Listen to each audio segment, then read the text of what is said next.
Hola, muy buenas tardes.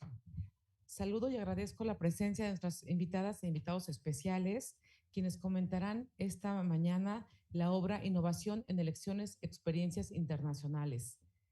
Saludamos, por supuesto, en primer lugar a una gran amiga, maestra, experta en materia electoral y sobre todo una gran mujer, Gema Morales Martínez, quien es consultora internacional en democracia, elecciones y participación ciudadana y es también coordinadora de la obra.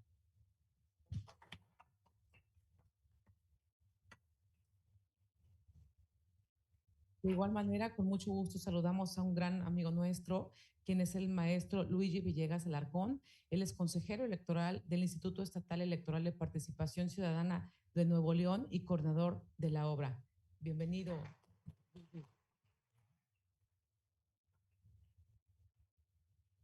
Tenemos el gusto de saludar a la doctora Seti María Bu Valverde, quien es magistrada del Tribunal Supremo de Elecciones en Costa Rica y coautora de la obra, y en esta ocasión se encuentra conectada de manera virtual.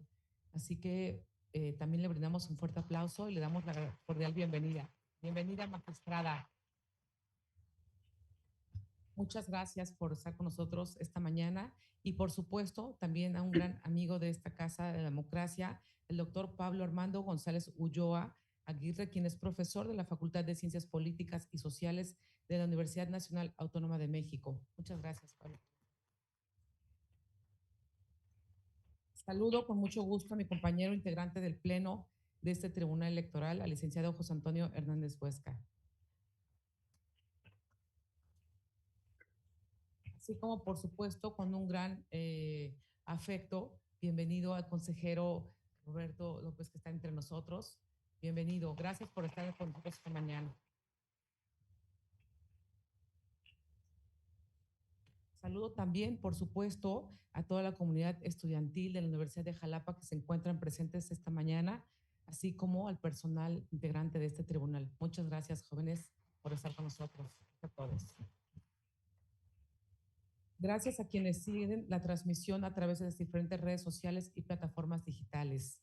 El Tribunal Electoral de Veracruz les da la más cordial bienvenida a la presentación del libro Innovación en Elecciones, Experiencias Internacionales, el cual constituye una recopilación de opiniones informadas sobre las lecciones aprendidas en elecciones acontecidas en distintos países, desde Bolivia, Argentina, Paraguay, Chile, México, Costa Rica, Canadá, Perú, Estados Unidos y Panamá. Como lo señala la propia obra, más allá de una pandemia mundial que cambió los esquemas de implementación y observación electoral, la democracia se encuentra en constante evolución por diferentes factores, ya sea que se dirige su causa hacia mecanismos de inclusión, de participación y de evolución, o bien cuando factores externos y circunstancias ajenas orillan a aportar innovaciones para la organización de estas elecciones. Ciertamente, el objetivo de este libro es la de compartir diversas experiencias respecto de innovaciones en elecciones como referente de buenas prácticas ejecutados bajo diferentes circunstancias en diferentes partes del mundo, las cuales permiten un intercambio de ideas, de perspectivas y de formas de hacer las cosas. Y por ello nos encontramos aquí para escuchar opiniones y puntos de vista que nos enriquezcan a cada uno de nosotros con esta visión y perspectiva que nos deja esta obra. Creo que es muy pertinente la posibilidad de tener hoy, pues poder escucharlos y saber exactamente cómo va encaminada la obra.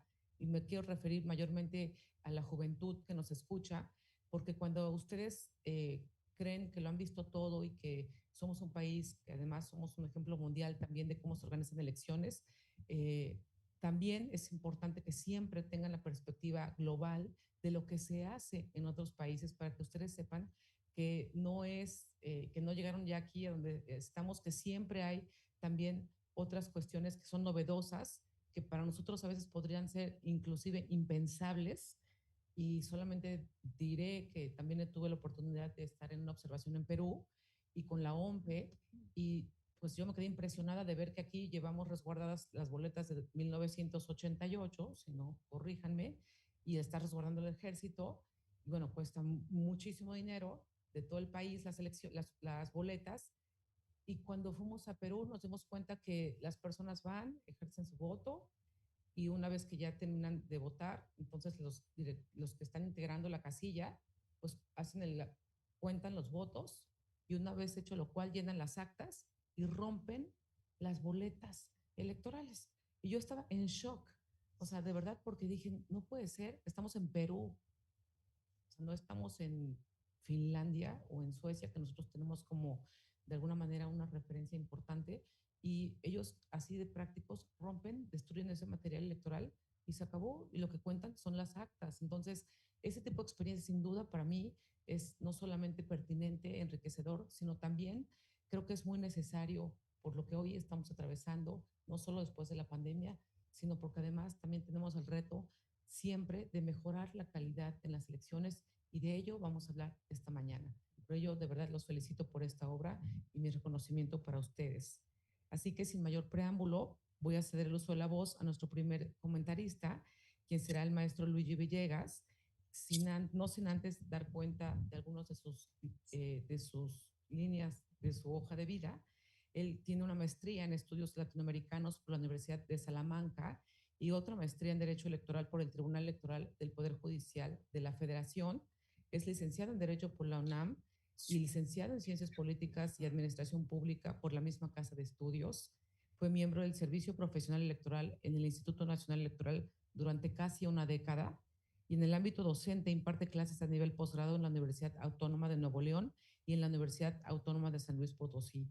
Ha impartido ponencias en congresos y diplomados en materia electoral. Es autor en capítulos de libros y artículos en revista en materia electoral y desde 2016 a la fecha se desempeña como consejero electoral en el Instituto Electoral Estatal Electoral y de Participación Ciudadana de Nuevo León. Bienvenido, Luigi, tienes el uso de la voz. Muchas gracias. Muchísimas gracias. ¿Qué tal? Muy buenas tardes. Muchísimas gracias, querida amiga Tania. Pues antes que nada quiero agradecer la invitación de la ex consejera y ahora magistrada Tania Vázquez, también de Gema Morales, mi amiga, doctor Pablo Ulloa, y también de la magistrada de Costa Rica, la magistrada Bou. Y bueno, pues agradecerles a todas y a todos ustedes.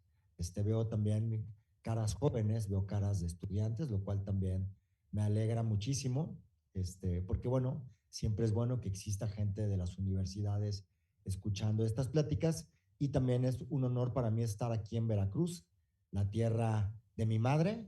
Entonces, de alguna manera, por mi sangre corre también sangre veracruzana. Bueno, primero que nada, no voy a hablar así de un artículo en particular. Me gustaría platicar cómo fue el proceso de creación de innovación en elecciones. Justamente con la coordinadora, con Gema Morales, platicábamos en el año 2022, a principios del 2022, veníamos saliendo de una pandemia. La pandemia, como ustedes saben, pues de manera muy acelerada hizo que cambiáramos nuestros modelos de pensar, nuestras formas de hacer las cosas. Y recuerdo mucho una frase de Albert Einstein que dice que las grandes crisis también permiten hacer grandes cosas. O otra frase más coloquial que dice que cuando hay una tragedia, hay gente que se pone a llorar y hay gente que se pone a vender pañuelos para que se sequen las lágrimas, para que se sequen las lágrimas. Entonces, si bien es cierto, este libro de alguna manera se gestó precisamente al final de la pandemia que inició en 2020 y que cambió procedimientos en materia electoral, por ejemplo. También otra cuestión fue que cuando nosotros pensamos, lo comentaba Gema, teníamos en ese momento un proyecto en el Instituto Electoral de Nuevo León, que era un proyecto sobre un concurso nacional para la elaboración de un prototipo de urna electrónica y de vía remota dirigido a estudiantes de universidades. Es decir, la tecnología ya estaba, bueno, la cuestión de la innovación ya estaba ahí, digamos, el germen. Y cuando platicamos dijimos, bueno, ¿por qué no hacemos un libro sobre innovación? Gema tiene una amplia expertise en materia internacional, ha trabajado libros en materia de educación cívica con perspectiva global, y también por otra cuestión, porque a veces también tenemos una visión muy ombliguista, y entonces decimos, bueno, hay que desterrar esa visión ombliguista y hay que ver lo que están haciendo otros países, ver las buenas prácticas, verlo como lo comenta Tania, ver lo que hacen en Perú, ver lo que hacen en Estados Unidos, ver lo que hacen del otro lado del mundo, ver lo que hacen, por ejemplo, inclusive en países asiáticos. De hecho, precisamente, Gemma me había platicado también que ella había sido observadora electoral en Corea, y la observación electoral en Corea se hace a distancia, o sea, para que tengan una idea. Entonces, eh, lo primero que pensamos es, bueno, vamos a hacer ensayos con base en experiencias de la región americana, del continente americano, que incluya voces de expertos, pero no solamente de autoridades electorales, sino también de la academia, para poder tener una visión más integral de la gente que estudia la materia electoral, de gente que estudia los procesos electorales. Y de esta manera eh, convergen en esta obra, en Innovación en Elecciones, convergen ensayos de gente de Canadá, de autoridades tanto electorales como académicas de Canadá, de Estados Unidos, de México, de Costa Rica, de Panamá, de Perú, de Bolivia, de Chile, de Argentina, prácticamente desde el norte del continente hasta el cono sur, hasta la Patagonia, y eso permite tener una visión que enriquece a la obra. También, cuando se habla de innovación, lo primero que nos viene a la mente es tecnología, voto electrónico y todo eso, pero no la innovación. La innovación involucra muchas cosas. Y bueno, aprovechando que veo caras jóvenes, cuando, como dice Tania, los jóvenes, o a veces cuando está uno en el aula universitaria, se piensa que el sistema electoral mexicano, por ejemplo, siempre ha sido así, que la democracia siempre ha sido inclusiva, que siempre se ha votado en igualdad. Pero si nosotros, por ejemplo, volteamos a ver al siglo V antes de Cristo y vemos cómo fue la cuna de la democracia, quienes participaban únicamente eran los varones. Y los varones que tenían propiedades estaban excluidas de este modelo de la cuna de la democracia griega, estaban excluidas las mujeres, y ese sistema económico, el griego en aquel entonces, siglo V antes de Cristo, se cimentaba su economía sobre la esclavitud. Entonces, imagínense, hoy sería impensable hablar de una democracia donde estuvieran excluidas las mujeres y donde existiera como sistema económico la esclavitud. Si después brincamos, hacemos un salto cuántico del tiempo y nos vamos al siglo XVIII y vemos en 1789 la Revolución Francesa, cuando se hace la Declaración de los Derechos del Hombre y del Ciudadano, pues precisamente así como dice la literalidad, eran los derechos del hombre y del ciudadano. Y también, no obstante que esto permea a nivel mundial, esta declaración también es un tipo de democracia que es excluyente. En el México independiente de 1821 y todo lo que va hasta 1917, de nuestra primera constitución, únicamente tenían derecho a votar las personas que tenían cierto nivel de renta. Es decir, era una democracia de tipo censitaria. Y si nos vamos al siglo pasado, no me voy a ir muy lejos, menos de 100 años, el voto de la mujer se reconoce hasta 1953, y la primera vez que van a las urnas las mujeres en México es en 1955. Mi abuela, por ejemplo, que nació en 1924, hasta los 30 años no pudo votar. O sea, no le estoy hablando de, no, allá por hace 2 siglos. Mi abuela, alguien que conocí, no tenía derecho a votar. Apenas hace 30 años, en los 90, en México, empezamos a construir un sistema electoral, todo un edificio electoral que nos ha costado mucho, muy complejo, muy barroco si quieren, muy abigarrado, pero es un sistema que nos ha permitido alternancias, es un sistema que ha permitido la inclusión de mujeres, y que en las últimas 2 décadas y quizás hasta menos ha permitido la inclusión de otros sectores, de grupos en situación de vulnerabilidad. Entonces, esta obra eh, contiene diversas experiencias del continente americano, algunas sí, evidentemente, que hablan en materia de tecnología, como el ensayo de Tom Hicks, que habla, por ejemplo, de cómo fue la experiencia de las elecciones federales en Estados Unidos en 2020 y se centra mucho en la tecnología. Son ensayos breves, son ensayos de no más de 20 hojas, también de tal suerte de que sea amigable, de que no sea un tratado de derecho electoral comparado, sino que sea un libro que inclusive, bueno, yo tengo la costumbre que siempre a donde voy, siempre cargo un libro o cargo mi Kindle y pues es una manera también de que en vez de estar con el celular, prefiero estar con un libro, es un libro que se puede transportar y entonces esa también fue otra de las cuestiones que platicamos con Gema, que fueran ensayos cortos de no más de 25 cuartillas, contiene una serie de 12 ensayos escritos por hombres y mujeres, tanto de autoridades electorales como de la academia, contiene buenas prácticas en materia de educación cívica, en materia de transparencia, en materia de inclusión y en materia de tecnología. O sea, cuando hablamos de innovación en un sentido o amplio. Y creo, yo soy firme creyente que la innovación nos permite, por ejemplo, hoy en día, uno de los temas sobre los cuales se discute más es si el sistema electoral mexicano es muy caro. Siempre dicen frecuentemente que la democracia, que las autoridades electorales son muy caras. Y yo digo, no, la democracia no es cara. Lo que encarece a la democracia mexicana son sus procedimientos.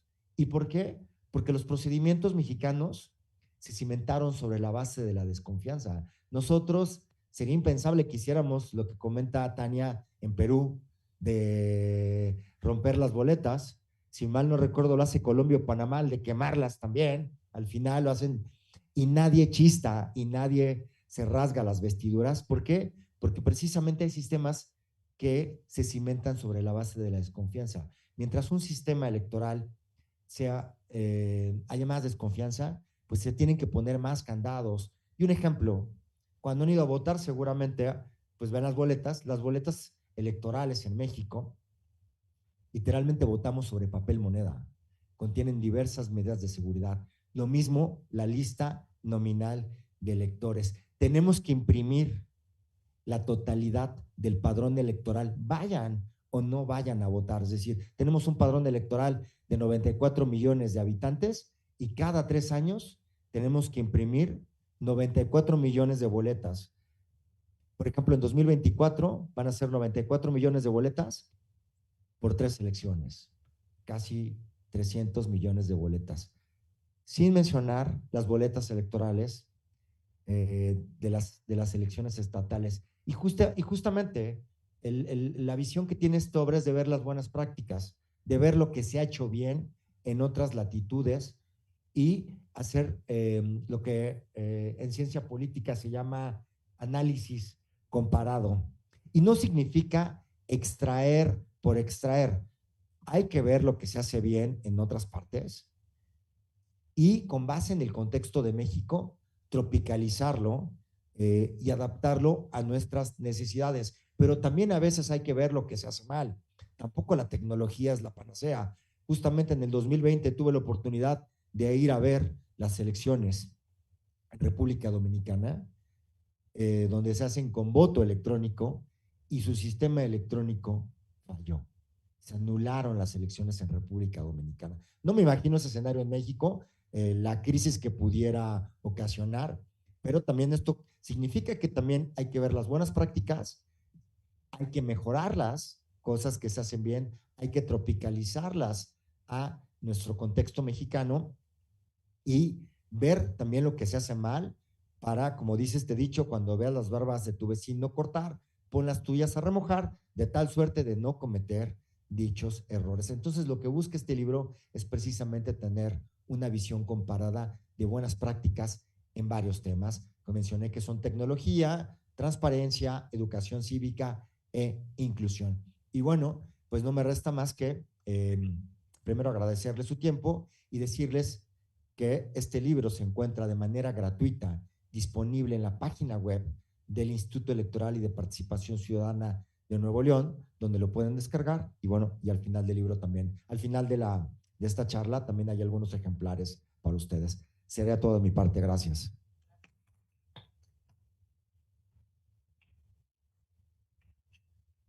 Muchas gracias, maestro. Ahora es momento de escuchar a la doctora Seti María Bu Valverde, quien se encuentra conectada de manera virtual y me voy a permitir leer brevemente una reseña. Es abogada y notaria pública de Costa Rica con amplia experiencia en derecho público y privado. Máster en Derecho Público y Administración de Empresas, árbitro de derecho en materia civil y comercial autorizada por el Ministerio de Justicia y Paz y facilitadora de diálogo social corporativo. Ha sido asesora legal de entidades públicas y privadas, curadora de la Corte Suprema de Justicia, profesora universitaria, abogada y notario externa de bancos estatales e instituciones públicas. Ha sido magistrada propietaria del Tribunal Supremo de Elecciones de Costa Rica y magistrada suplente de 2004 a la fecha. Es integrante de la sección especializada del Tribunal Supremo de Elecciones, que conoce en primera instancia de procedimientos de beligerancia y cancelación contenciosa de credenciales de funcionarios y funcionarias de elección popular. Le damos la bienvenida, doctora, y tiene usted el uso de la voz. Muchas gracias. Muchas gracias. ¿Me escuchan bien? Le escuchamos bien.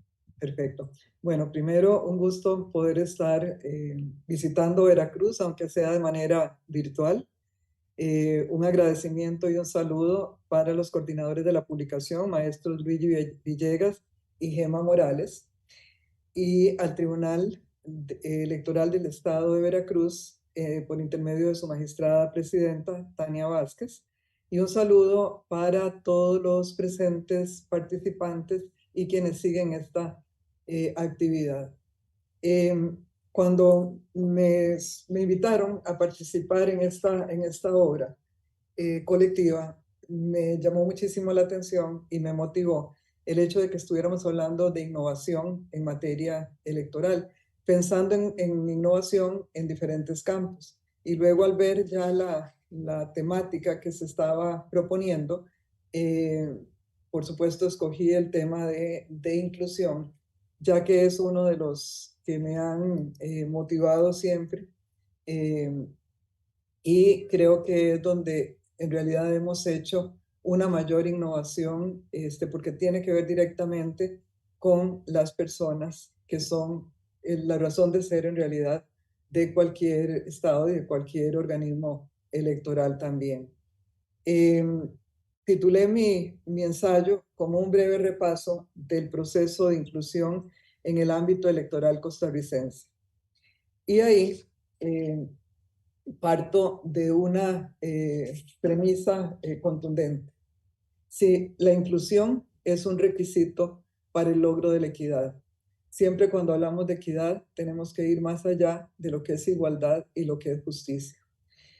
Frente a la exclusión generada por circunstancias propias de la persona, ya sea por edad o por discapacidad, o externas, que serían género, origen, ubicación o residencia, analfabetismo típico o digital, se presentan las medidas de inclusión. Estas medidas de inclusión en realidad vienen a ser un paliativo o un recurso de nivelación para atraer a todas estas personas que están excluidas a el mismo, digamos, nivel en que se encuentran las que no tienen estas condiciones. El ámbito electoral definitivamente no puede ser ni debe ser la excepción. Cada país adopta sus propias medidas de inclusión. Aquí en esta obra nos relatan, por ejemplo, en Perú, cómo se ha hecho una inclusión para las personas trans. En México se nos habla del voto de los indiciados y el programa o la iniciativa de Ciudadano Informado. En Estados Unidos nos hablan, entre otras cosas, del tema de una nivelación por idioma. En Bolivia, lo que corresponde a la población indígena. En Paraguay nos habla de la Escuela de Formación Política para Mujeres Líderes. Pero hay otros ejemplos. Por ejemplo, en Puerto Rico tienen el voto de las personas encamadas. Los que hemos sido observadores internacionales, pues han sido, así como se sorprenden cuando llegan a nuestro país las medidas que nosotros tenemos, pues nosotros también nos hemos sorprendido cuando llegamos a otros países.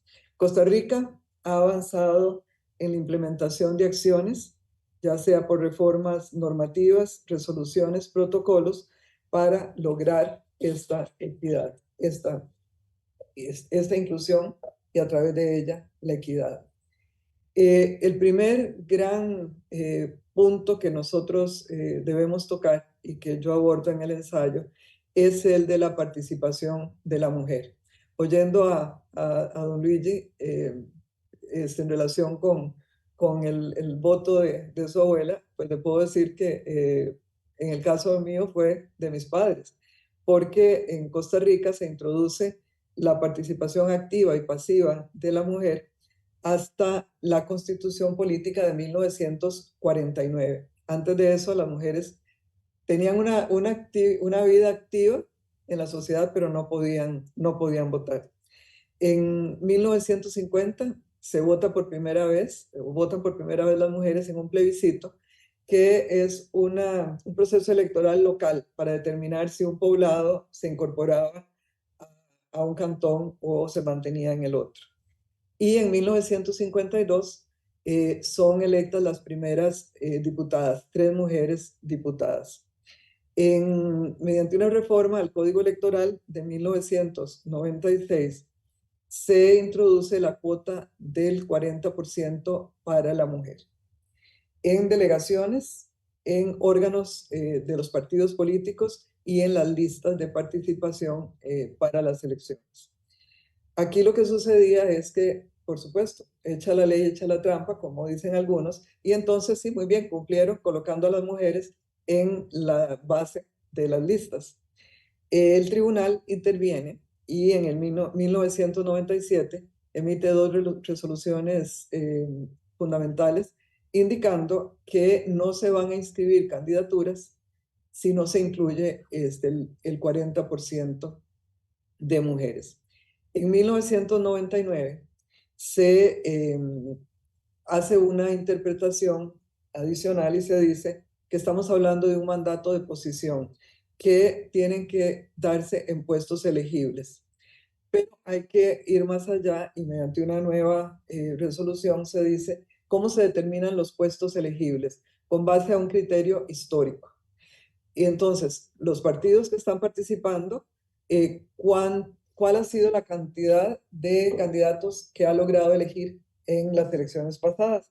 Y entonces se dice, bueno, muy bien, tienen que colocar a las mujeres ese 40% en esa posición histórica viable. En el 2001 se ordena a los partidos que deben incorporar los mecanismos para garantizar la aplicación de la cuota en sus procesos internos en los estatutos de los partidos políticos.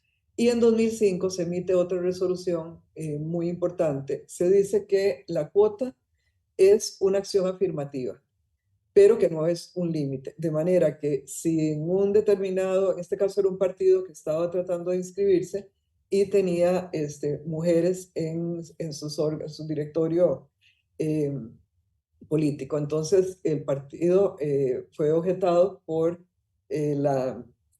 digamos, la administración electoral y el tribunal, al conocer en apelación, establece que no se trata de un mínimo, sino de un máximo, de manera que pueden ir más allá del 40%. Ahora, ¿cómo se pasa en nuestro país de la cuota a la paridad, que era el siguiente paso importante? En el Código Electoral de 2009 se establece la paridad. En ese momento se interpreta o se asume que estamos hablando de una paridad vertical. Pero este es un tema que no se podía quedar ahí, o sea, necesariamente es un tema que va en progreso. Y así se pasa a la paridad horizontal. Esto quiere decir que los encabezamientos en las diferentes circunscripciones deben estar integrados paritariamente. El tribunal resuelve en relación con las diputaciones que son 7 provincias, entonces, que necesariamente 4 y 3 deben estar encabezadas por hombres y mujeres, indistintamente de si son 4 mujeres y 3 hombres o al inverso. Y se establece que si los partidos no proceden dentro de sus papeletas a establecer esta distribución, el tribunal lo va a hacer mediante sorteo, de manera que sí quede distribuida los puestos por los que se están participando en esta forma. Se habían dejado de lado lo que son los gobiernos locales por la complejidad en realidad que eso significaba. Sin embargo, también el tribunal establece que se va a aplicar en los puestos plurinominales, pero para la elección del 2024, o sea, la que tenemos el próximo año. ¿Cuáles son los puestos plurinominales? Los consejos, por ejemplo, municipales, donde hay una determinada cantidad, puede ser de 6 a 11 los integrantes, pero se habían dejado fuera las alcaldías, que son los uninominales. Tenemos 84 cantones en Costa Rica y entonces vino la Sala Constitucional, resuelve una acción de inconstitucionalidad justamente a inicios del 2023 y establece que esta paridad horizontal hay que aplicarla en la elección también de alcaldes. Eso pues lógicamente genera un reto para el organismo electoral que tiene que acomodar esto y para los partidos políticos, porque ya estamos relativamente cerca del inicio del proceso electoral. Entonces, el tribunal resuelve e interpreta después de esto que los partidos tienen que establecer necesariamente, si tenemos 84 cantones, 42 de ellos deben estar encabezados por un hombre y 42 por una mujer. También se establece que cuando participan, por ejemplo, solo a nivel provincial, en esa jurisdicción tienen que hacer esta distribución. Y en el caso de las coaliciones, también se establece que tienen que respetarlo en los lugares donde estén participando. Por supuesto que se mantendrán retos. Ahora ya las mujeres no tienen solo que ser electas, sino que también tienen que tener garantías de poder permanecer en sus puestos, de no ser desplazadas con posterioridad a resultar electas. Y luego también el tema de la violencia política. En Costa Rica, después de que se publicó esta obra colectiva, se aprobó la ley 10.235 el 17 de mayo del año pasado, donde se establece precisamente, esta ley tiene un nombre muy largo, pero es precisamente para controlar tratar de controlar, digo yo, la violencia política. También hay otros temas de inclusión de poblaciones que tienen condiciones particulares y que no dependen de su sexo, porque se presentan tanto en el caso de hombres como mujeres. Ciudadanos y ciudadanas que residen en el extranjero, el voto en el extranjero es fundamental. No se puede abarcar un 100% y además la participación es baja, pero no podemos dejar de dar la oportunidad de que nuestros ciudadanos en el extranjero puedan participar. El voto en hogares de larga estancia, centros de atención institucional y centros de salud mental. Estos son centros donde las personas permanecen por largo tiempo y entonces lo que se hace es que se les lleva la urna de votación, se establece un distrito electoral justamente en cada uno de estos lugares. El voto carcelario, que es algo que llama mucho la atención el sistema que tenemos en Costa Rica, porque aquí votan no solo los indiciados, sino también los condenados. Aquellas condenas que no involucren la pérdida de derechos político-electorales, tienen los condenados o los sentenciados el derecho a ejercer el voto. En el ensayo pueden ver qué mecanismos se establecen para ello.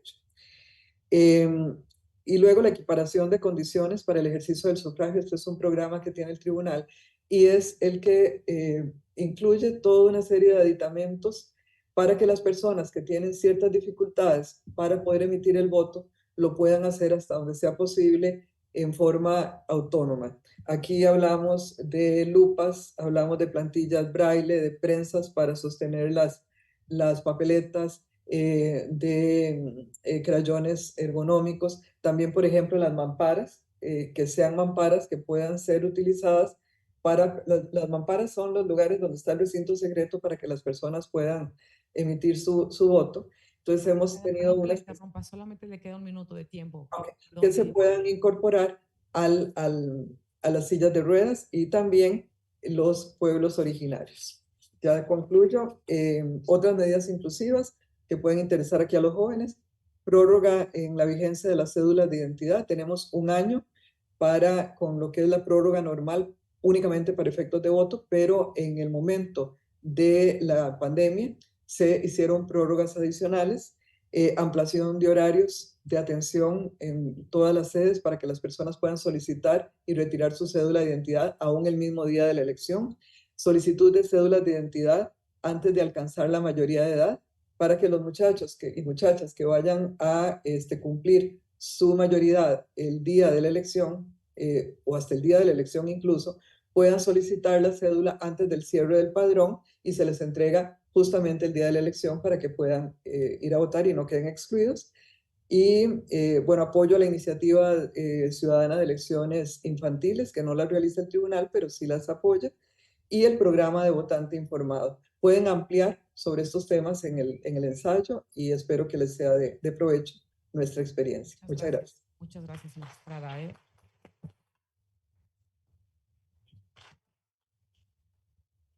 A continuación, tiene el uso de la voz el doctor Pablo Armando González Ullo Aguirre. Y bueno, brevemente solamente decir que es doctor en Ciencias Políticas y Sociales por la Facultad de Ciencias Políticas y Sociales de la UNAM, profesor de tiempo completo en la misma facultad y miembro del Sistema Nacional de Investigadores Nivel 2. En 2017 se le otorgó el reconocimiento de distinción Universidad Nacional para Jóvenes Académicos. Ha tenido una importante colaboración en obras y bueno, pues es uno de los hombres más capaces y politólogos más destacados en nuestro país. Muchas gracias por estar con nosotros.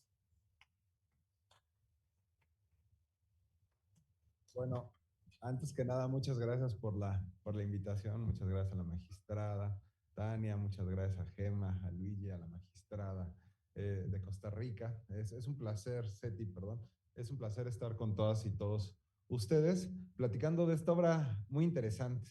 A veces somos muy dados como a querer siempre inventar el hilo negro, ¿no? O sea, es uno de los, ¿no? Es uno de los grandes problemas, sobre todo en América Latina, creo, donde decimos, bueno, pues vamos a inventar algo que ya se inventó, ¿no? O sea, entonces, a veces no reparamos en tratar de ver qué es lo que está sucediendo en otros países.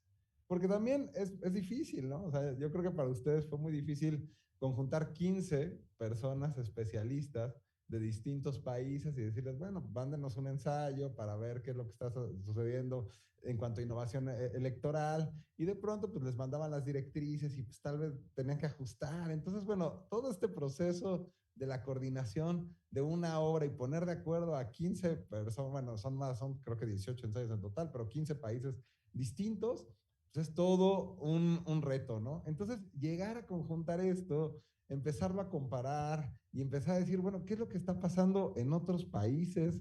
No vamos a inventar el hilo negro. ¿Cómo estamos avanzando? Digo, nosotros sabemos que somos una democracia, que tenemos unas instituciones muy sólidas a nivel procedimental, que siempre nos andan invitando a distintos países, ¿no? De que, bueno, en Irak ahora va a haber una elección, bueno, ahí van, ¿no? O sea, en algún momento, y observación electoral, ¿no?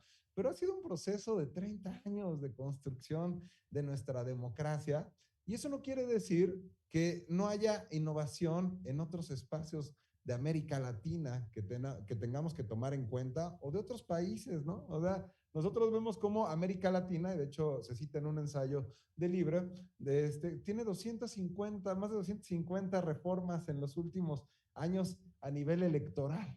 ¿Esto es bueno o malo? Bueno, dependiendo qué tipo de reformas, pero entonces pues tenemos una gran gama de reformas en América Latina que tenemos que estudiar, donde ha habido una gran innovación, donde tenemos que rescatar estas experiencias positivas y negativas, ¿no? Porque también de pronto puede ser un manual para el retroceso electoral, ¿no? Así como nosotros podemos decir, queremos perfeccionar nuestra democracia, queremos perfeccionar nuestras leyes electorales, nuestras instituciones, también puede haber alguien que diga, bueno, voy a recopilar qué es lo que ha pasado, o sea, en cuanto al retroceso electoral y cómo poder impulsar ciertas reformas que hagan ir para atrás y también cómo se han enfrentado estas reformas que son retrocesos a nivel electoral. Entonces, bueno, este libro es un gran ensayo, tiene grandes ensayos, nos deja un gran aprendizaje. Por ejemplo, digo, no les voy a ir describiendo cada uno de los capítulos, creo que eso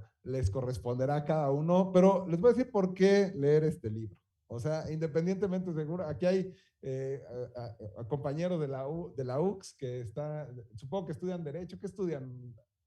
Derecho. Bueno, entonces, digo, bueno, igual ustedes van a entrar directito al libro y les va a interesar, ¿no? Igual no les interesa lo electoral como tal, pero creo que al final, yo le diría a los jóvenes, ¿por qué leer este libro? ¿No? O sea, bueno, a todos los grandes, pues ya lean, ¿no? Porque o sea, les va a dejar mucha experiencia, van a ver muchos casos, ¿no? O sea, pero ¿por qué los jóvenes deberían leer este libro? Yo les diría, número uno, porque empezarían a entender lo difícil que es todo un andamiaje institucional y legal.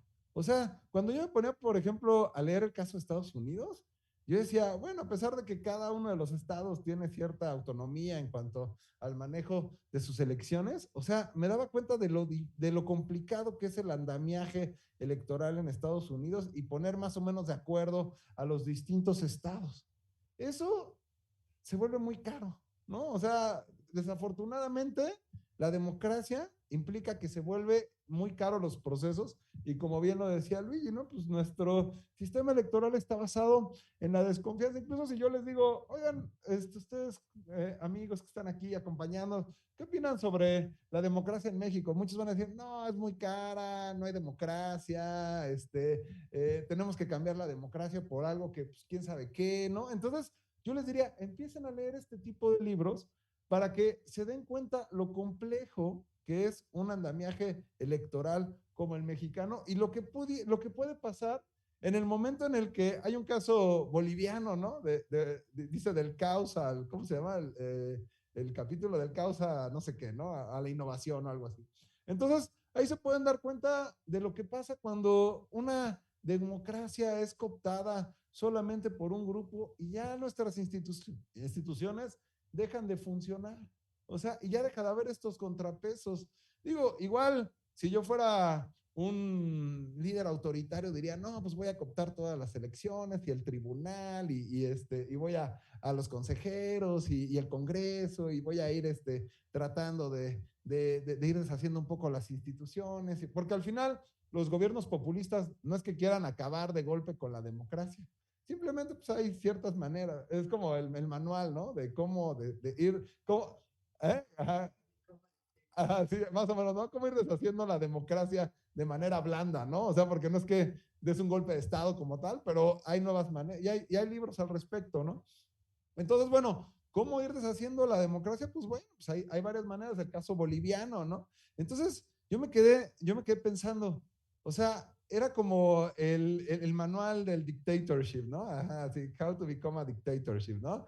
Y entonces yo dije, ¿qué tanto realmente, o sea, fue beneficioso, en este caso para Evo Morales, ir deshaciendo todas estas instituciones democráticas? Pues porque al final, pues le salió mal el asunto, ¿no? O sea, la gente empezó a desconfiar en las autoridades electorales, dijo, bueno, pues esto fue esta cuestión de la custodia, ¿no? Que tampoco estaba garantizada, el recuento de los votos. Entonces, fue desarticulando todas las instituciones. ¿Y qué es lo que tenemos ahorita? Pues ya Evo Morales ya no es presidente, ¿no? O sea, entonces, pues vamos viendo como esta desarticulación de las instituciones electorales y que al final, o sea, no necesariamente es benéfico para este intento de dictador o intento de líder populista, ¿no? Que se quiere perpetuar en el poder. Entonces, la importancia de defender nuestras instituciones, y eso les corresponde a ustedes. O sea, si nosotros nos creemos esta cuestión de son caros nuestras instituciones electorales, ¿no? No hay democracia, no es importante la democracia. O sea, tenemos que empezar también a cambiar este discurso y también tienen que ir a votar. O sea, es importante ejercer su derecho al voto. O sea, votar es fundamental en las democracias. Digo, no necesariamente y hay un análisis aquí en el libro también, pero no necesariamente cuando hay bajo nivel de votación quiere decir que no hay una democracia vigorosa, ¿no? O sea, en Estados Unidos, en Europa, por ejemplo, hemos visto que muchos países tienen niveles bajos de votación y no necesariamente tienen una no democracia vigorosa, ¿no? O sea, la participación ciudadana, la cultura cívica se demuestra en muchos espacios de nuestra vida cotidiana, ¿no? Y a veces, muchas veces los altos niveles de votación, por ejemplo en México, ¿no? Cuando se estrena la credencial electoral, fue el año donde tenemos una votación récord, ¿no? La gente decía, quiero ir a utilizar mi credencial electoral, quiero ir a votar, estrenarla, ¿no? A la casilla de votación. Y fue una elección, si no mal recuerdo, intermedia, ¿no? Entonces, bueno, las elecciones intermedias generalmente baja el nivel de votación en cuanto a las elecciones presidenciales. Entonces, bueno, pues esa es una cuestión que pues, dependió más de que la gente quiso estrenar su credencial para votar. Y en otro momento, pues también si una elección es más competitiva y todo, pues la gente sale a votar más, ¿no? O sea, eso es lo verdadero. Pero aquí hay uno de los puntos importantes. O sea, ¿cómo trabajamos para empezar a fomentar una cultura cívica y participativa en los distintos ámbitos de nuestra vida cotidiana, ¿no? O sea, sí, el voto importa, salgan a votar, con esto no les digo, no les estoy diciendo no salgan a votar, al revés, salgan a votar, pero también hay que ejercer nuestro derecho a la participación en nuestros distintos ámbitos de la vida cotidiana. Y ustedes dirán, oigan, pero pues aquí en México pues, solamente se participa cada 3 años, ¿no? Yendo a votar. No, los ámbitos de la participación se deben ver reflejados en su salón de clases, por ejemplo, ¿no? O sea, cómo se organizan en su salón de clases para la toma de decisiones. ¿Cómo salen a participar en sus colonias para decir, hay algo que está mal aquí en mi colonia, la banqueta? O sea, son espacios de participación cotidiana que nosotros también tenemos que empezar a educar a la ciudadanía, tenemos que fomentar estos espacios de participación en el ámbito en el ámbito de las instituciones democráticas, pero también en los ámbitos cotidianos de la toma de decisiones. Y eso, por ejemplo, y nosotros decimos, ay, sí, es que en Europa, ¿no? Siempre tenemos este modelo europeo y sobre todo los países escandinavos, ¿no? No, bueno, el nivel de participación allá como si fuera una generación espontánea, ¿no? Como si de pronto un día se despertaron y ya todos empezaron a participar de la nada y ya todo el mundo se volvió participativo, hicieron organizaciones y de pronto ya hicieron las democracias perfectas, ¿no? No, pues no, o sea, es un proceso, o sea, a ver, les voy a poner acá un ejemplo aquí sobre todo a las y los más jóvenes. ¿Por qué nuestra democracia funciona bastante bien en México? Pues porque tenemos desde 1976 con reformas electorales, o sea, hemos tenido una gran cantidad de reformas electorales, hemos trabajado en el marco institucional, o sea, esta cosa como dice abigarrada, pues sí es necesaria porque estamos basados en la desconfianza, desafortunadamente. Sería increíble que se modificara de pronto la cultura política de todas las personas y de las y los candidatos y de la ciudadanía en general y que de pronto de un día a otro ya dijeran, bueno, pues aceptamos que perdimos, no pasó nada, ya, ¿no? Normal, ¿no? O sea, normal, como en cualquier país europeo, ¿no? Que siempre andamos hablando de esos modelos, pero para llegar a eso necesitamos empezar a trabajar también con la cultura cívica. Y mientras no suceda eso, pues necesitamos estas instituciones electorales totalmente abigarradas. Yo no me imagino el caso de República Dominicana, que de pronto no funcionaron las urnas electrónicas, ¿no? Y que se tuvo que repetir la elección una semana después. O sea, no me imagino lo que sucedería. A veces, de pronto, también esta parte de la innovación democrática, ¿no? Y de hecho en el libro también hablan sobre esta parte de la innovación democrática. Sí es muy buena, pero necesitamos tener modelos totalmente probados que den certeza, ¿no? O sea, de hecho yo no estaría tal vez tan de acuerdo de pronto en las urnas electrónicas hasta que ya pareciera imbatible. Yo sé que no puede ser imbatible, pero imagínense una elección totalmente, digo que en algún momento vamos a transitar allá, ¿no? O sea, es muy probable, pero imagínense, no sé si se acuerdan, digo, ustedes no se han de acordar, pero 2006, ¿no? El algoritmo y que no sé qué, y entonces, pues resulta que si alguien sale con esta historia del algoritmo, incluso en Estados Unidos, ¿no? De pronto, pues también tienen un sistema electoral bastante decente, pero una narrativa, ¿no? En la que descalifica el sistema electoral y las votaciones. Tú dices, no, pues es que alguien metió un virus, ¿no? Porque resulta que es el primo de no sé quién que trabajaba ahí, ¿no? Entonces, se puede crear una narrativa en la cual lo electrónico, esta cuestión de las urnas electrónicas, sea totalmente descalificados, y como no tienes estas votaciones en papel, en 2006 se contaron 70,000, se recontaron 70,000 casillas y no se movieron los números, ¿no? O sea, independientemente de la narrativa del algoritmo, pues teníamos ya las boletas en papel y las actas y todo, se recontaron y pues se distribuyó de manera igualitaria entre las distintas fuerzas políticas, ¿no? No es que una fuerza política hubiera dicho, sí, es que se le transfirieron todos esos votos a tal fuerza política, pero esta pues no es parte de la narrativa, pero tenemos las boletas y tenemos este reconteo de actas, lo cual nos puede dar un sustento para decir, no hubo fraude en 2006, ¿no? O sea, o por lo menos no tenemos los indicios de esta narrativa que se da del fraude en 2006. Entonces, bueno, sí, la innovación democrática es importante, o sea, hay que ver cuáles son los límites también de la innovación democrática, pero como lo decía Dieter Nolen, no se ha muerto, bueno, o lo dice, perdón, es que no sé si hace mucho que no. Bueno, perdón. Como lo dice Dieter Nolen, ¿no? O sea, la democracia debe ser algo muy fácil y muy entendible para la ciudadanía y debe causar las mejores certezas para la ciudadanía. Es decir, si para la ciudadanía es más fácil ir a votar en papel y ver que tiene sus actas y se resguardan, ¿no? O sea, durante el tiempo que sea necesario, ¿no? Incluso ya se destruye, pero antes se microfilman todas estas actas y todo, pues eso nos va a dar más certeza sobre los resultados electorales. ¿Hasta cuándo nos va a dar más certeza el voto electrónico? No lo sé. O sea, o cómo vamos a explicarle a las personas que el voto electrónico, de hecho hay una encuesta interesante aquí, ¿no? Que destacan en el libro, ¿no? Que el 64% de las personas confía en el voto electrónico, ¿no? O sea, habría que ver si esta confianza en el voto electrónico aguanta una narrativa de fraude después de la elección, ¿no? O sea, habría que ver, ¿no? O sea, o de un supuesto fraude después de la elección. Pero, por ejemplo, aquí a los jóvenes, levanten rápido la mano. ¿Ustedes confiarían en el voto electrónico, sí o no? Levanten la mano. No, nadie. No, pero están en el Facebook, en el TikTok todo el día. O sea, no, pero, o sea, no, la tecnología está, el voto electrónico, ¿no les causaría confianza? No, a nadie.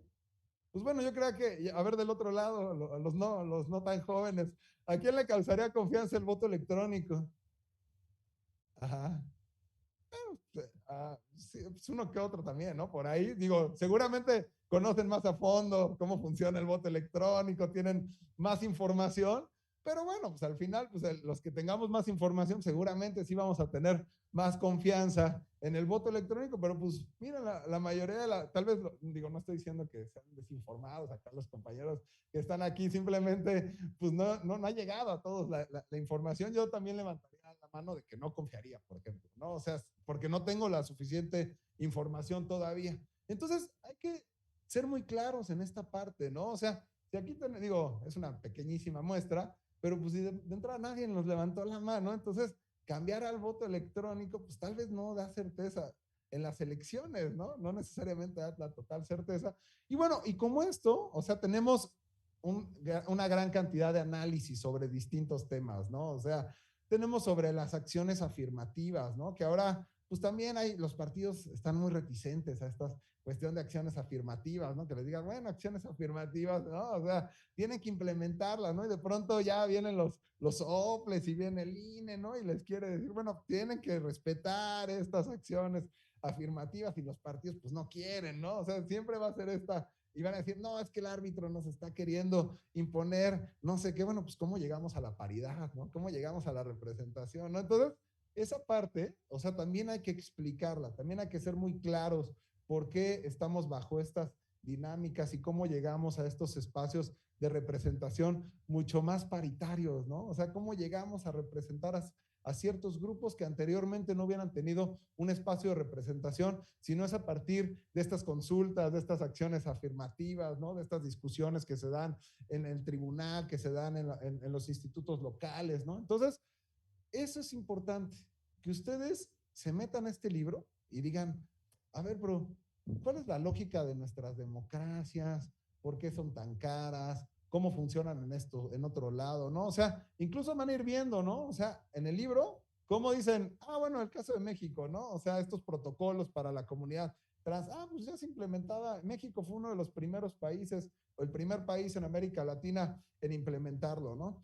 ¿Qué, por ejemplo, México podría replicar algo bien interesante, ¿no? Que se hace sobre las redes sociales, ¿no? Hay una unidad sobre redes sociales, ¿no? Que se implementó en el caso de Panamá y seguramente hay una parte que se está haciendo aquí, pero es un interesante pacto que también se replica en Argentina, ¿no? Y que podríamos sacar una cuestión muy innovadora y también sobre la parte de la fiscalización, ¿no? De cómo se ha hecho. Digo, yo sé que en México también se hace una cierta fiscalización, pero ¿qué parte del modelo de fiscalización de redes sociales se podría replicar o perfeccionar, ¿no? Y creo que ahí es una parte, el último ensayo, que es el de, déjenme ver qué, Paraguay, habla sobre la parte del financiamiento, ¿no? O sea, el financiamiento electoral es una cosa sensible al que todavía no nos atrevemos a entrarle totalmente, ¿no? O sea, en el que estamos hablando de, si ustedes se dan cuenta, bueno, es que hace muchos años escribí un ensayo sobre financiamiento, no encontrabas gran bibliografía sobre financiamiento electoral, ¿no? O sea, en un libro específico que hicimos con los colegas, entonces no encontrabas esta bibliografía sobre financiamiento, porque es muy difícil de contabilizar, es un tema escabroso, y entonces, bueno, aquí también se habla una parte interesante sobre el financiamiento electoral, que es algo que también nos debe preocupar, ¿no? O sea, hablamos de los partidos políticos reciben mucho dinero, ¿no? No se fiscaliza, ¿no? Las campañas son muy caras, ¿no? O sea, hay que empezar también a reflexionar sobre esto, ¿no? O sea, qué tan caras, qué tan baratas pueden ser una campaña, qué tanto pueden llegar, qué tanta lógica tiene que una campaña sea cara, sea barata, ¿no? O sea, cómo informamos a la gente, ¿no? ¿Cómo hacemos que la gente conozca? De pronto vemos las encuestas ahora de las personas que están como candidatas a la presidencia y nos damos cuenta que solamente los conoce el 60% de la población, algunos, el 30%, ¿no? Y luego la plataforma, ¿no? Ustedes escriben algo bien interesante, ¿no? Sobre esta parte del voto informado, ¿no? O sea, cómo la ciudadanía tiene la oportunidad de, miren, en vez de estar a veces en el Facebook, tanto, digo, háganlo también, métanse de pronto también a estas plataformas y vean cómo están las plataformas de las y los candidatos. O sea, entender estas plataformas, qué estudiaron, a qué se han dedicado, toda esta parte, o sea, para tomar una decisión mucho más informada al momento de ejercer el voto, ¿no? O sea, no solamente votar por un partido político, sino entender también cuál es la plataforma de las y los del partido político, ¿no? Y algo que, bueno, ya no les corresponderá a ustedes tal vez, pero observatorios, ¿no? En Europa, en los últimos años, es bien interesante cómo se han hecho estos observatorios sobre las plataformas políticas de los y los candidatos. ¿Ustedes se acuerdan de la plataforma política, por ejemplo, pues bueno, de este gobierno, ¿no? Del ejecutivo de este gobierno? ¿Se acuerda alguien algo así? Digo, más allá de lo que veíamos en el debate y que lo de la cartera y una que otra cosa. No nos acordamos. O sea, nos acordamos tal vez un poco del discurso, tal vez de la no militarización o de ciertos aspectos, pero eso estaba incluido en la plataforma política. ¿Saben si estaba incluido en la plataforma política? La cuestión de la no militarización, por ejemplo. ¿No? ¿Nadie sabe? No, pues no sabemos.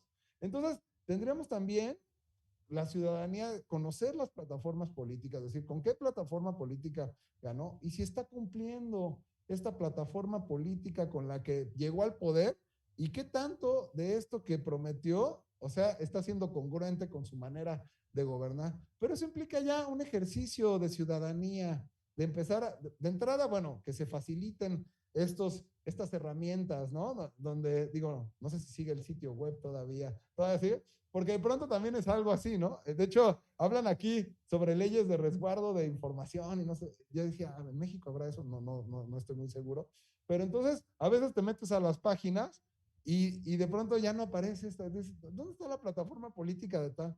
No, pues ya no aparece, ¿no? O sea, si tú quieres hacer investigación sobre cómo, pues ya no las encuentras, ¿no? Y comparar y algo. Entonces, yo creo que eso es bien importante también, cómo se resguarda la información. Y entonces ustedes dicen, a ver, ¿y qué tal la plataforma política de tal candidato, ¿no? O sea, tal candidata, ¿no? Y entonces, bueno, van a decir, ¿qué tanto ha avanzado? ¿Qué tanto ha cumplido? ¿No? Hay que exigir cuentas a las y los candidatos, pero, o sea, estas herramientas que estén disponibles al público y que se resguarden es importantísimo para también seguir dando seguimiento a esto que está sucediendo, ¿no? De qué tanto están cumpliendo, ¿no? Entonces, bueno, son algunos de los aspectos que yo vi en el libro, que es un libro muy interesante, digo, porque me gusta esta perspectiva comparada, ¿no? A veces nosotros decimos, ¿estamos bien o estamos mal? Pues con respecto a qué, ¿no? O sea, como bien lo señalabas, ¿no? O sea, en ciencia política, pues nosotros nos dedicamos a comparar, decía Sartori, ¿no? El punto nodal de la ciencia política es la comparabilidad, ¿no? O sea, entonces, ¿cómo nosotros podemos comparar los distintos sistemas electorales, los distintos sistemas políticos, las distintas políticas públicas, aprender, ¿no? Decir, no vamos tan mal, ¿no? Necesitamos innovar en tal cuestión, ¿no? O sea, eso es básico, ¿no? O sea, y este libro nos da la herramienta para ir viendo como ciertos trazos, decir, ¿cómo estamos a nivel electoral en México, ¿no? ¿Cómo están nuestras instituciones, ¿no? ¿Qué estamos haciendo bien? ¿Qué estamos haciendo mal? ¿Qué nos falta? Y entonces, bueno, ese es un punto básico también en cuanto a todas y todos ustedes como estudiantes de derecho, ¿no? Empezar a comparar los distintos sistemas, ver qué es lo que se está haciendo bien. Y este es un libro que les serviría para empezar a hacer estos ejercicios de política comparada, ¿no? En derecho a veces, pues, sí, tienen algunas clases, ¿no? Sobre las sentencias relevantes en Estados Unidos, ¿no? El caso de Juanito contra Pedrito, ¿no? Y entonces esa es una sentencia muy importante en Estados Unidos. La estudian, ¿no? Más o menos, pero creo que hay una riqueza bien importante en los distintos países que ustedes tendrían que empezar también a revisar. Entonces, bueno, yo las y los invito a todas y todos a leer este libro que es muy interesante para que la ciudadanía entienda cuáles son las dinámicas de los distintos procesos electorales, no solamente en México, sino en América Latina, y entonces digan, ah, bueno, es que yo leí este libro porque también creo que es importante la responsabilidad de todas y todos en entender y defender nuestra democracia. O igual de pronto dicen, no, pues ya no queremos democracia, queremos autoritarismo, pero bueno, pues aquí también tendrían las bases para estar en contra de esto, ¿no? Es decir, y tener por lo menos la teoría y decir, no, pues ya la democracia ya es algo pasado de moda, ¿no? No sé, digo, o sea, cada quien tendrá sus propias visiones, pero podríamos debatirlo, ¿no? Y decir, bueno, yo estoy convencido de la democracia, ¿no? O sea, y al final yo impulso a la democracia y tengo mis razones por las cuales impulso a la democracia, pero que todas y todas puedan tener sus razones de peso y decir por qué es importante la democracia, por qué son importantes nuestras instituciones, ¿no? A veces en América Latina es uno de los grandes problemas, que no acabamos de consolidar nuestras instituciones y entonces ya de pronto se nos ocurre algo magnífico, ¿no? Que termina sin funcionar, ¿no? O sea, o supuestamente que era magnífico. Entonces, ¿cómo dar continuidad a nuestras instituciones? Es caro, es complicado, o sea, sí requiere de mucho trabajo, de mucho expertise, pero tenemos que empezar a estudiar por qué funcionan nuestras instituciones y algo tan exitoso como nuestras instituciones democráticas es algo que tendríamos también que empezar a replicar en los distintos ámbitos de gobierno. ¿Qué es lo que ha pasado en los últimos 30 años? ¿Por qué funciona bien nuestra democracia? ¿Y por qué necesitaríamos también empezar a consolidar, a tener una consolidación institucional, por ejemplo, en el caso de la seguridad pública, ¿no? O sea, ¿por qué no funciona la seguridad pública en nuestro país y por qué la democracia sí funciona? ¿Por qué sí creemos en las instituciones democráticas y por qué no creemos en nuestras instituciones policíacas? Pero bueno, ya me callo. Muchas gracias y por la invitación y felicidades a las y los coordinadores y los autores. Muchas gracias. La verdad que sí está interesante que nadie de ustedes sobre todo la juventud, haya participado en el tema de que no creen o no tendrían confianza en el voto digital o en la urna electrónica. ¿Y alguien de ustedes dudaría de pasar su tarjeta de crédito para Amazon, para hacer una compra en Amazon? ¿Alguien de ustedes dudaría? O sea, ustedes ya dudan de todo. Bueno, está bien. Bueno, está bien, eso está muy bien, porque dije, oye, ya si no dudan de Amazon y si dudan de la democracia, entonces la verdad ya tenemos problemas, pero si dudan de todo, entonces está muy bien. Quiere decir que van por el camino correcto y que se tienen que informar para tener buenas razones, tanto para usar tarjeta electrónica, pasarla por Amazon, como sobre todo para tener un voto informado y elegir a sus gobernantes, porque eso es lo más relevante. Por último, pues para cerrar con broche de oro, amiga, tiene el uso de la voz a maestra Gema Morales Martínez. Es consultora internacional en democracia, elecciones y participación ciudadana. Ha realizado proyectos de formación cívica, transparencia, voto informado, estrategias focalizadas de promoción del voto, mecanismos de democracia directa, participación ciudadana, entre otros. Fue consejera electoral del Instituto Electoral del Estado de Querétaro durante el periodo 2014-2020 y actualmente es también profesora de cátedra en el Tecnológico de Monterrey. Tiene una hoja de vida bastante extensa y amiga, me voy a permitir, por favor, serte el uso de la voz. Muchísimas gracias. Muchas gracias, querida Tania. Gracias. Pues primeramente agradecer a todo el Tribunal Electoral de Veracruz por su anfitrionía, su hospitalidad, como siempre. Por supuesto, a la magistrada presidenta Tania Vázquez, muchas gracias por la invitación. Y a quienes me acompañan por acá, Pablo, qué gusto escucharte, qué gusto compartir contigo. Luigi, por supuesto, como también coordinador de la obra, y a la magistrada Seti Bou, que nos acompaña virtualmente. Y justo ahora que estaba conversando la magistrada Seti Bou y que también mis compañeros aquí en la mesa hemos hablado mucho sobre la confianza. Ha sido un tema en la democracia que siempre sale a relucir, porque dependiendo de la confianza, también de eso dependen las reglas que le vamos a poner al juego, ¿no? De los procesos electorales.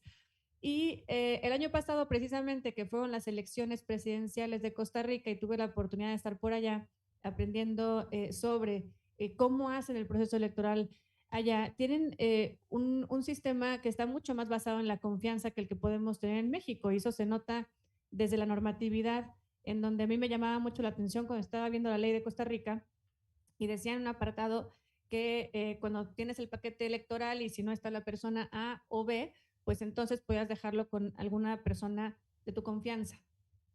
Entonces, en la ley, para nosotros, a lo mejor eso verlo aquí en México, pues cuál sería la persona de la confianza, ¿no? Y en qué nos podríamos basar. Entonces, va dependiendo mucho cómo tengamos construida, digamos, nuestra ciudadanía, cómo tengamos construida nuestra confianza en un sistema electoral, se va a ver reflejado. Lo vemos también en diferentes países que ahorita mencionaban algunos ejemplos. Igualmente en Bélgica, ¿no? Que ahí tienen la urna electrónica, no en su totalidad, pero sí en algunos de las casillas, igualmente en Perú, pero particularmente en Bélgica, estaba yo ahí como en un curso que nos estaban comentando cómo funcionaba el proceso electoral y en eso nos decían que si no puedes ir a votar porque a lo mejor estás de viaje, a lo mejor estás como funcionario electoral, podías imprimir en internet una hoja en donde ponías autorizabas a una persona de tu confianza para ir a votar y dejar tu voto en tu casilla, ¿no? Entonces yo veía que nadie comentaba nada y yo dije, a lo mejor no entendí bien, ¿no? Yo creo que entendí mal lo que están explicando, pues ya levanté mi manita, ¿no? Y dije, perdón, yo creo que no entendí. Ya me explicaron bien, no, sí entendiste. Entonces, a lo mejor estaban medio dormidos mis compañeros ese día, pero ya todos dijeron, ¿Cómo que te pueden ir a llevar el voto así, ¿no? Entonces, está muy basado en la confianza, tan abigarrado o no que pueda estar un proceso electoral o las leyes que de ella emanan, ¿no? Pero México, a pesar de tener este sistema tan abigarrado, sí es ejemplo a nivel internacional en cómo hacemos y cómo ejecutamos muchos de los procesos que realizamos durante las elecciones. Un caso que también se menciona en el libro es el de Perú, precisamente el del protocolo transgénero, en donde precisamente Piero Corvetto, que es el jefe de la OMPE, él dice que justo conversó mucho con Colombia y con México, pues para poder tomar algunas de las ideas y del aprendizaje que ya se tenía en México, ¿no?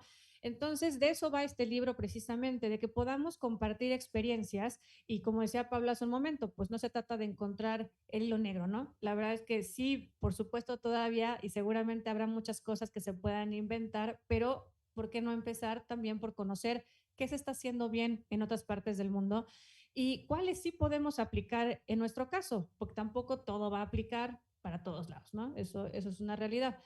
Y con la pandemia precisamente, que es de donde surge la idea cuando estábamos conversando Luigi y yo sobre este libro, veníamos precisamente de una pandemia en donde la democracia tuvo, si de por sí, pues siempre está cambiando y siempre hay una evolución, ¿no? No tenemos la misma democracia siempre. Eh, Precisamente fue la pandemia la que detona un punto en donde tenemos que decir cómo vamos a llevar a cabo las elecciones, ¿no? Es un derecho ciudadano el ir a votar, el ir a elegir. ¿Cómo le vamos a hacer si tenemos una pandemia? Si no podemos salir casi ni al súper, ¿no? Entonces, es ahí donde vienen muchas innovaciones que se plasman en este libro. Comenta Patricio Santamaría del CERVEL en Chile, que dice en una frase que me hizo mucha gracia, que dice, la democracia no va a ser contagiada por ningún virus, ¿no? Y tenían ellos encima el plebiscito nacional que tenían que ejecutar tras el estallido social de 2019, donde participaron precisamente muchos jóvenes en esta inconformidad hacia cómo estaban dándose o ejecutándose muchas de las leyes y pues se pueden organizarlo para poder llevarlo a cabo y él nos va a ir detallando cómo fue este procedimiento, cómo fueron trabajando con el Ministerio de Salud, etcétera, para poder tomar las medidas necesarias y resultó que en el plebiscito que ejecutaron en 2020, pues participó un poquito más del 50%, pero venían de tener una participación ciudadana mucho más baja cuando quitaron el voto obligatorio en 2012. El caso de Corea del Sur, que no está en este libro, pero que también fue uno de los primeros países que cuando justo empezó la pandemia, en marzo de 2020, ellos llevan a cabo las elecciones un mes después más o menos, de una manera impecable, eficiente y prácticamente con la misma participación que en la elección anterior. Entonces, sí se puede, simplemente que precisamente la democracia pues tiene que estar atenta, evolucionando e innovando y aprendiendo. Entonces, pasó lo mismo con Estados Unidos. En Estados Unidos, en su normatividad, sí cuentan con el voto anticipado, ¿no?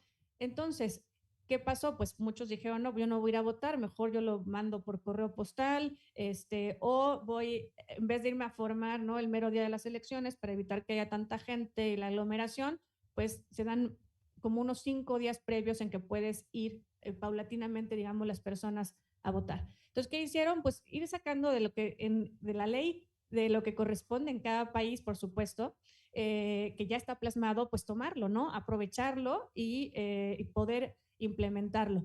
Y así sucedió con muchos países y más allá también de la pandemia, este libro versa sobre muchas innovaciones que, como hace rato también nos comentaba la magistrada Seti, ¿no? En temas de inclusión, vienen otros ejemplos, por ejemplo, en México, sobre temas de acciones afirmativas para diferentes grupos vulnerables. En el caso nuestro, lo dedicamos prácticamente al voto informado, ¿no? Vienen ya las elecciones también, ahorita tenemos 2 en puerta en México, las elecciones de Coahuila y Estado de México. El año que entra tendremos la presidencial en nuestro país y es muy importante que como ciudadanos también realicemos pues lo que nos corresponde, ¿no? Nuestro trabajo, no nada más vamos y votamos a ver qué se nos ocurre ese día, sino estar atentos a todo este proceso electoral en donde ya podemos como ciudadanos participar de una manera muy simple, que es informándonos. Cada vez más las autoridades electorales están poniendo a disposición de la ciudadanía plataformas para que pues en un solo clic en mi teléfono pueda yo encontrar, ¿no? ¿Quiénes son los candidatos y candidatas, ¿no? Poder conocerles en su perfil, por lo menos formativo, escolar, académico, profesional, y su trayectoria para poderme hacer una idea de las personas que están contendiendo y poder tener entonces un voto pues mucho más informado. Entonces, bueno, yo para concluir, Este es el libro que es Innovación en Elecciones, Experiencias Internacionales, que como bien comentaba el consejero Luis hace un momento, lo pueden encontrar en la página del Instituto Electoral Estatal y de Participación Ciudadana de Nuevo León. Y aquí tenemos unos ejemplares que también, si alguien gusta tener uno, aquí los vamos a tener para poderlos compartir con ustedes. Invitarles a leerlo, acordarnos que la democracia pues no es nada más de unas cuantas personas, la hacemos todas y todos. Yo sé que aquí hay muchos estudiantes de Derecho, pero al final del día estamos todas las personas que conformamos una sociedad, tenemos nuestros derechos y nuestras obligaciones y pues hay que ejercerlas de una manera más informada. Muchas gracias por acompañarnos.